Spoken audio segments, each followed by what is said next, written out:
ఉన్నాడు తాడికొండ. ఇతను ఇచ్చిన 11 మందిలో చూస్తే అయోధ్య రామిరెడ్డి కావచ్చు, అందరూ కూడా పార్టీ కోసమే ఉన్నారు, పనిచేస్తున్నారు కదా. కాబట్టి వీళ్ళెవరూ కూడా బయటోడు, పనికి సంబంధం లేడు.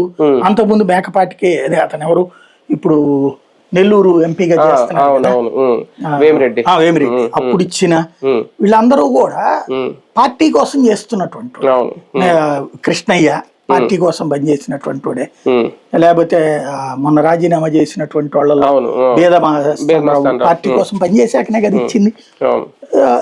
ఇది జరిగినాయి అప్పుడు. ఇప్పుడు వచ్చేటప్పటికి ఎవరి కోసం ఇస్తున్నారు అన్నప్పుడు 23 స్థానాలు మాత్రమే వచ్చి క్రిందటిసారి ఓడిపోయినప్పుడేమో వరలరామయ్యని పోటీ చేయించారు. అది గెలవరని తెలుసు కానీ వరలరామయ్యని పోటీ చేయించారు. అప్పుడు ఏంటి, అయ్యో దళిత బడుగు బలహీన వర్గాలకి జగన్ అన్యాయం చేసేది ఏంది అంటే జగన్ తన దగ్గర ఉన్న సీటు ఒకళ్ళని తీసేసి ఎస్సీ నుంచి ఇచ్చారులే అని చెప్పి వరలరామయ్యకి ఇస్తారా? అటు ఆయన గొల్లబాబురావుకి వీళ్ళందరూ కూడా ఇచ్చుకొచ్చాడు కదా. అతని దగ్గర అయితే ఆ తేడా ఏం లేదు కదా, పార్టీ కష్టపడ్డటువంటి వాడికి ఇచ్చాడు. నువ్వు ఇచ్చేటప్పటికి వరలరామయ్యకి ఏమో ఓడిపోయేటప్పుడు ఇస్తావా? ఇప్పుడు 3 కన్ఫర్మ్ సీట్లు ఇక్కడ ఉంటే ఇప్పుడేమో నువ్వు వరలరామయ్యకి అసలు ఆయన పేరే లేదు. రెండోది ఇచ్చిన వాళ్ళు ఎవరెవరు, చింతకాయల విజయ్ వీళ్ళు విమర్శిస్తున్నారు కానీ విజయ్కి ఇవ్వడం కరెక్ట్ అంట నేను.